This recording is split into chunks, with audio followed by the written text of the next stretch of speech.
Hace justo 6 años, un 25 de mayo de 2014, emergía electoralmente Podemos. Las calles desde 2011, desde el 15M, habían expresado su cansancio respecto del bipartidismo, su cansancio respecto de una monarquía manirrota y disoluta, su cansancio respecto a las mentiras del poder, su cansancio frente a una crisis que era una estafa, y de pronto, sin pedir dinero a los bancos, solamente concitando mucho apoyo popular, se llegó al Parlamento Europeo como punto de arranque de una política que hoy hace que Podemos esté en el gobierno de España. Una de aquellas personas que empezó la aventura institucional en el Parlamento Europeo fue Estefanía Torres, una licenciada en Ciencias Políticas de Granada, asturiana, hija a mucha honra de pescaderos, y una persona que siempre entendió que Podemos era su partido porque unas veces tocaba estar en las instituciones, otras veces tocaba estar en las calles, pero siempre tocaba tener siempre muy presente ese compromiso con las mayorías y con ese compromiso con entender la política como un compromiso con la gente. Estefanía, un saludo después de estos 6 años, ¿no?, de tobogán y de montaña rusa de Podemos. Hola Juan Carlos, ¿qué tal? ¿Dónde te pillamos? En casa, en Cudillero. Cudillero. Oye, yo recuerdo que me contabas, ¿no?, a los comienzos, cómo tus primeros pasitos en el salto a la política tenían que ver con que la Federación Socialista de Asturias os colocó en Cudillero a dedo un alcalde, ¿no? Sí, una persona que estaba ya liberada en el ayuntamiento, digamos, fue metida de repente como alcalde por obra y gracia de la persona que dio además el gobierno al PSOE en Asturias también, que fue un diputado que ahora ya no está en política porque salió por la puerta de atrás después de numerosos casos de corrupción y de escándalos que tuvo a su alrededor. Es decir, Cudillero era como el chiringuito final en el que se blindaba la FSA, ¿no? Aquí, bueno, un grupo de gente decidimos protestar por ello y de repente todo cambió, no solamente en Cudillero, sino también en Asturias. Y después fue cuando llegó Podemos y eso nos hizo pues dar otro paso más. El 15M también llegó a Asturias, ¿verdad? Sí, y llegó con bastante fuerza. Me acuerdo de las movilizaciones en Oviedo, en Avilés, me acuerdo bueno, de las distintas mareas y sobre todo de todo aquello que se movilizó y que se juntó en lo que era la madreña. No sé, de todo eso también me veo mucho Podemos después. Claro, yo recuerdo que uno de los momentos, ¿no?, del agotamiento del régimen del 78 fue aquella entrada de los mineros, ¿no?, en la Sí, Puerta del Sol de Madrid. sí, sí, eso fue inolvidable. Además, para los asturianos eso fue algo increíble porque nos hacía, sobre todo, entender que a pesar de todo lo que los malos sindicalistas le hicieron al sindicalismo, quedaba esa huella, esa historia patente de que la lucha de los trabajadores es herencia realmente de los asturianos, más que de cualquier líder de turno que los traicionó, ¿no? Y eso nos despierta a todos, a más que nostalgia, nos despierta sobre todo el compromiso de seguir dando la pelea. Claro, yo recuerdo de alguna manera como una suerte de continuidad, ¿no?, esas batallas históricas de la izquierda, del sindicalismo más combativo, y cómo nosotros de repente sentimos una pelea muy nuestra, pues por ejemplo la pelea de las mujeres de la mina de la Camocha, ¿no? Es decir, esas Claro, mujeres con esa lucha que es tan nuestra.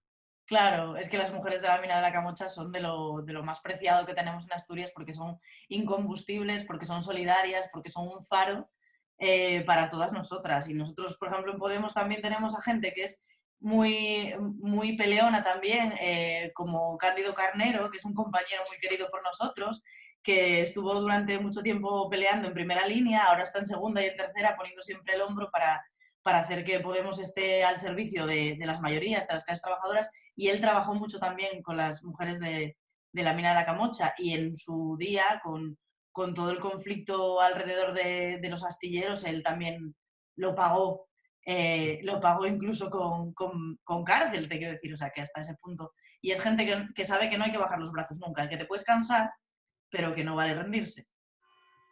Oye, ahora que se están metiendo con PAM del Ministerio de Igualdad, por su condición bisexual, yo he decidido salir, no sé si del armario, pero por lo menos salir del fondo de mi armario, y me he vuelto a poner la camisa ¿no? Y llevaba aquel 26M cuando salió al día siguiente, llevaba aquel 25M y al día siguiente salió en los periódicos esa foto donde estábamos, ¿no?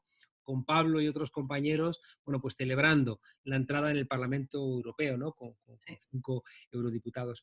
¿Cómo fue tu incorporación, ¿no? A la lista de eurodiputados de Podemos? Uf, es que además, yo recuerdo que cuando empezamos a participar en las primarias, al principio, claro, la ingenuidad de que era algo completamente nuevo, no sabías hasta dónde iba a llegar, pero sabías que era tu proyecto. Era como, no tengo ningún miedo a, a comprometerme con esto, porque esto es en lo que creo, en lo que creemos, y entendemos que es un momento muy oportuno para dar este paso. Entonces, por ahí no había miedos, pero al mismo tiempo era muy ingenuo porque desconocíamos por completo las instituciones y no sabíamos realmente a lo que nos íbamos a encontrar. Entonces fueron días de muchos nervios, de mucha inquietud, días de aprender a hacer una campaña electoral contra reloj, cuando no me imaginaba para nada que iba a quedar la octava en las listas, o sea, pero para nada, nunca pensé que iba yo a quedar la octava en unas primarias donde tantísima gente participó de todo el estado, con unos perfiles absolutamente increíbles, gente muy, muy válida. Y de repente me vi ahí, bueno, participando en la campaña, pero tampoco pensaba que iba a llegar a ser eurodiputada después, es que nunca me lo imaginé, incluso cuando algunos compañeros me decían que podía ser posible que algún compañero se incorporase después en el Estado, en otros puestos de responsabilidad, yo tampoco, era como que no lo quieres pensar hasta que lo tienes delante. Y yo recuerdo perfectamente cuando me llamó Echenique por teléfono para decirme que él se iba y que me tocaba a mí tomar el relevo. Y aquello fue, yo pasé de estar haciendo la tesis doctoral en mi casa y con contratos de investigación que tú sabes que son muy precarios, a de repente tener que entrar en ese Parlamento Europeo de Estrasburgo que me temblaban las piernas, literalmente, que aquello era una cosa que, vamos, impensable para mí, vamos. ¿Cómo lo miras 6 años después? ¿Cómo miras aquella experiencia? Yo creo que fue una experiencia extraordinaria, muy dura, en el plano personal fue dura, pero Yo fue muy... recuerdo, Estefanía, que os quejabais mucho, ¿no? Mucho, mucho. Quejabais mucho. Es que porque tienes que de repente darte cuenta de hasta dónde llega la posibilidad de hacer política allí, porque claro, allí es una institución tan sumamente anquilosada, tan sumamente cerrada, tan burocrática. A mí me recuerda mucho el Parlamento Europeo a las 12 pruebas de Asterix y Obelix, los que van corriendo, buscando el papel, el formulario, no sé qué, es que para cambiar un tóner de una impresora en el Parlamento Europeo tienes que dar 300 vueltas. Eso tiene que ver mucho con que está hecha un poco la institución para que se rompa el ritmo de la política realmente y gane un poco el ritmo de la burocracia. Y darte de bruces con eso, de repente, una persona que viene del activismo social y político, pero desde fuera, y que de repente tiene muchos límites aquello, y que a nivel vital, pues también te consume mucho más tiempo del necesario y del realmente útil para cambiar las cosas, pues es duro. Pero bueno, poco a poco te vas haciendo, vas aprendiendo y vas. Claro, sin embargo, Estefanía, yo que he trabajado mucho sobre la Unión Europea, he de reconocer que es una cosa que me aburre soberanamente. Es decir, que cada X tiempo me siento, 3 meses, me leo todo lo que se ha escrito y escribo a su vez algo que siempre es crítico porque me parece que va desencaminada, sobre todo desde, cuando menos desde el Tratado de Maastricht, como nos recordaba siempre Julio Anguita, ¿no? Y la gente que le asesoraba, economistas, ¿no? Que le asesoraban. Aquello iba ya como desencaminando todo lo que se había construido desde sus orígenes, ¿no? Digo que la Unión Europea es una cosa como tediosa, burocrática, sin embargo, por ejemplo, ahora, con la crisis del COVID-19, la esperanza de que no nos caigamos en un agujero insalvable es la Unión Europea. Sí, es la paradoja, pero es que también es verdad que España, como país o como pueblo, tampoco tiene una desafección con la Unión Europea, ni muchísimo menos. Creo que la gente no tiene esa desafección con Europa. De hecho, bueno, se ven en los eurobarómetros y demás, y todas las encuestas de opinión que salen con respecto a Europa. Pero sí que es verdad que hay como distintas almas dentro de la Unión Europea en el sentido siguiente.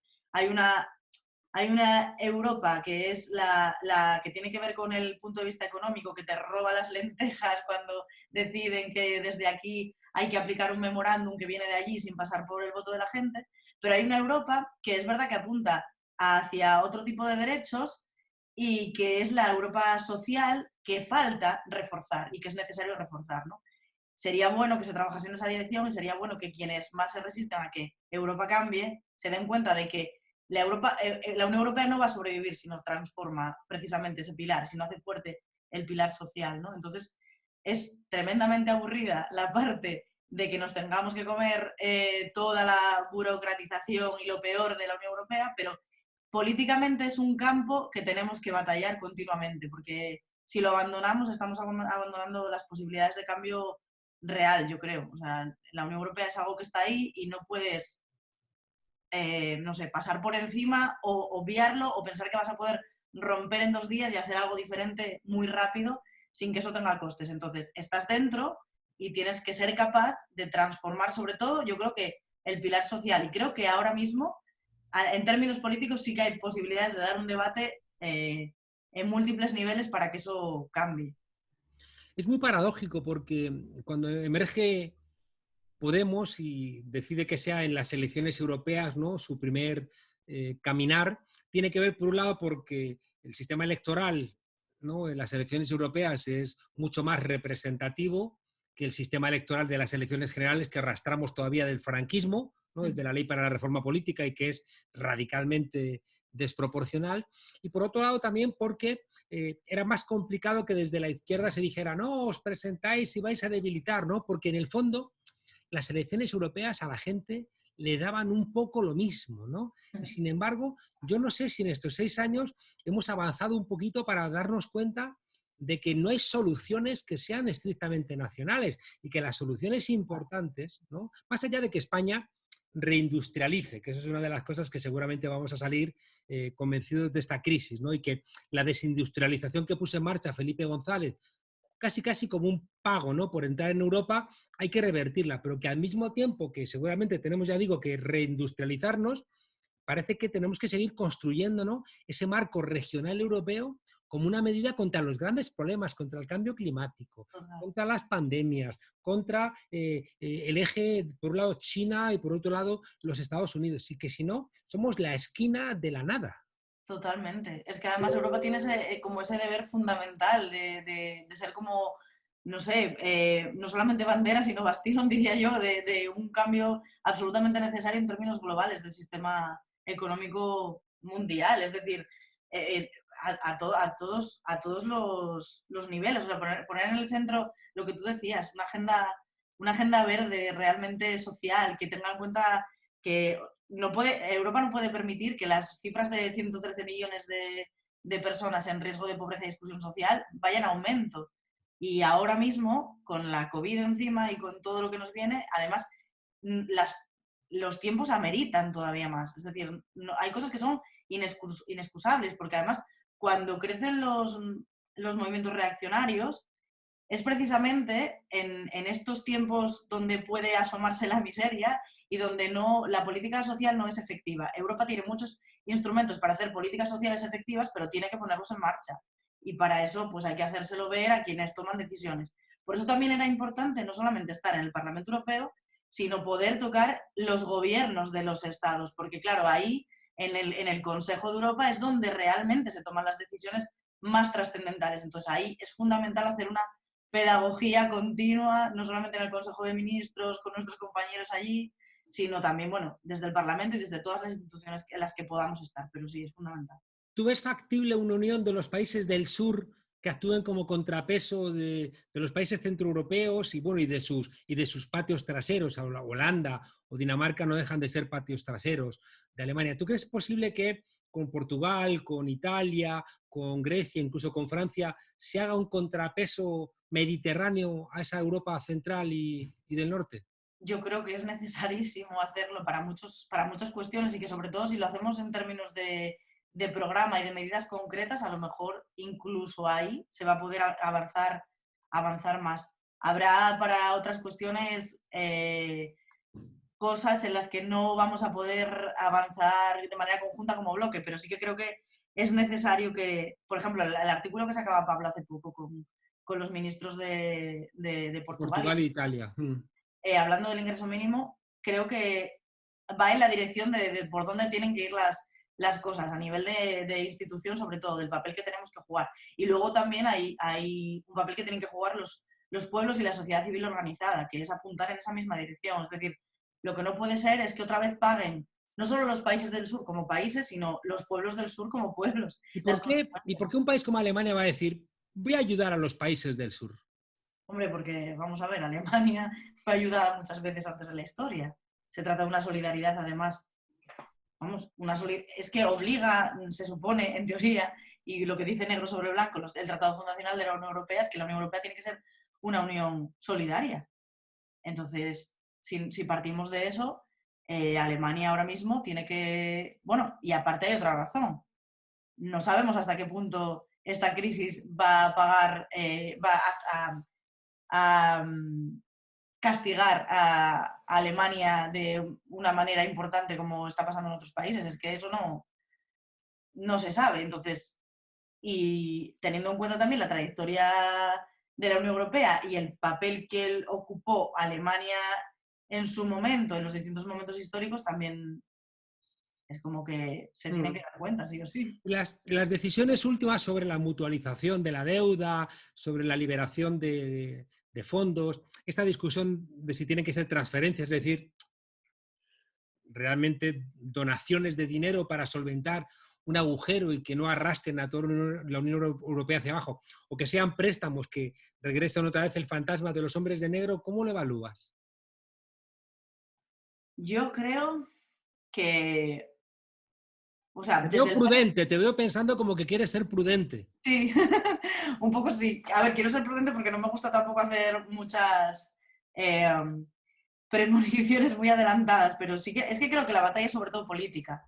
Entonces, creo que desde la posición que Podemos, no, y además nunca, me cuesta mucho trabajo hablar desde fuera de Podemos, como que lo tengo muy metido y me cuesta salirme del rol de soy persona integrante de Podemos y veo el mundo desde este prisma, entonces me cuesta mucho entender, ¿sabes?, la visión desde fuera, pero entiendo que es una posición sobre todo política y que creo que la pelea es muy política y que como estamos en un momento de gran incertidumbre, ahora mismo, a pesar de los miedos que pueda haber a las consecuencias, es también un momento de oportunidad para replantearse que los mecanismos de solidaridad tienen que ser realmente solidarios en el sentido de que no pueden venir a cobrarse intereses después por lo que se haga.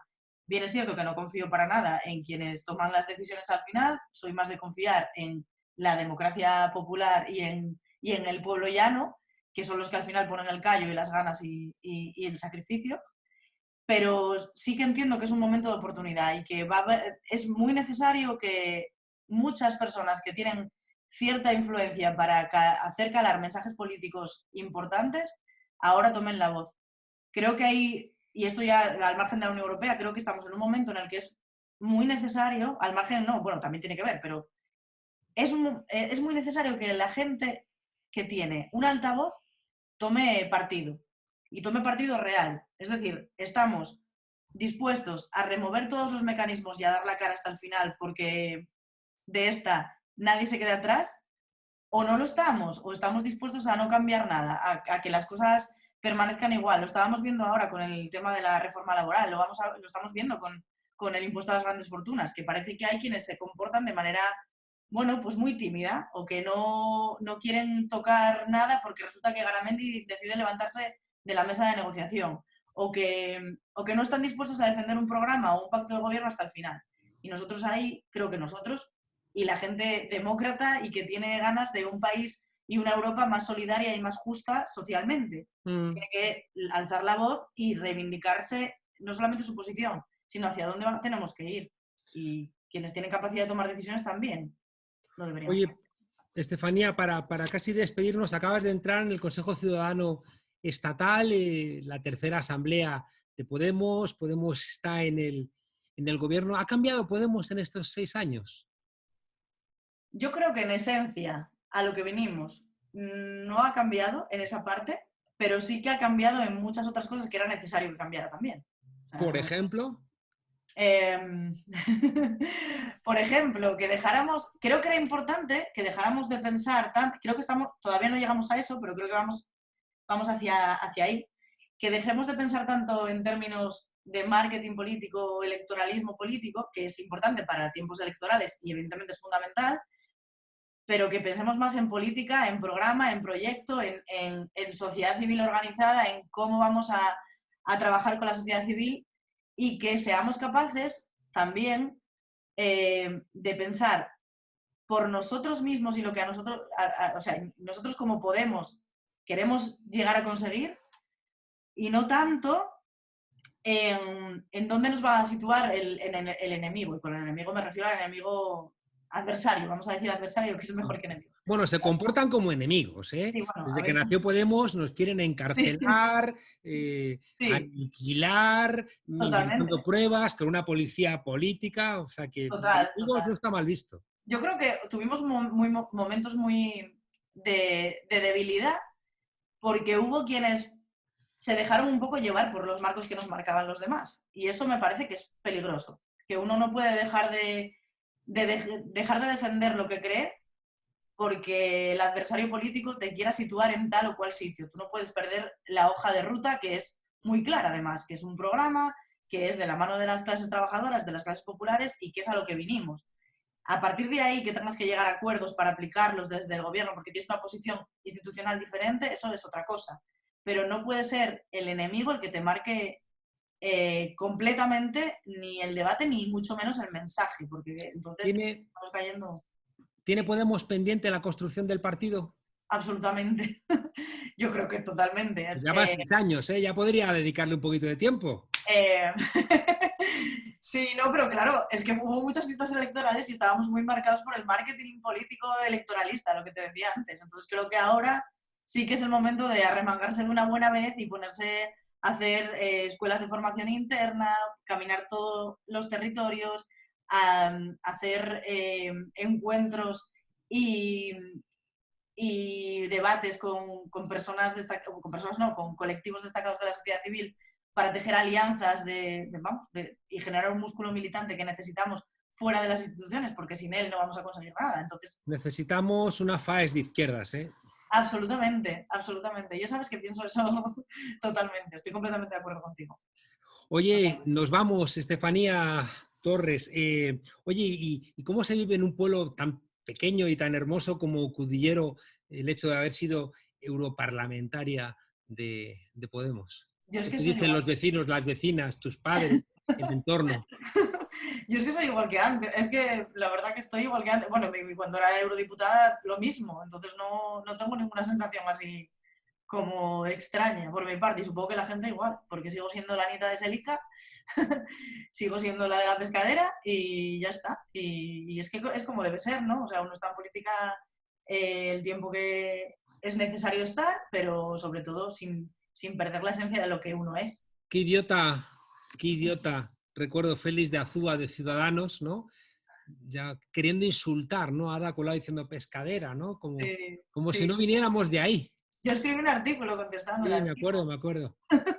Como si no viniéramos de ahí y lo que Orgullo somos. total, orgullo total. Y que no se nos olvide. Estefanía Torres, miembro del Consejo Ciudadano Estatal de Podemos, eurodiputada, una de las mujeres que impulsó, ¿no? Hace 6 años la presencia, ¿no? de Podemos en las instituciones europeas, de donde viene todo lo que pasó después.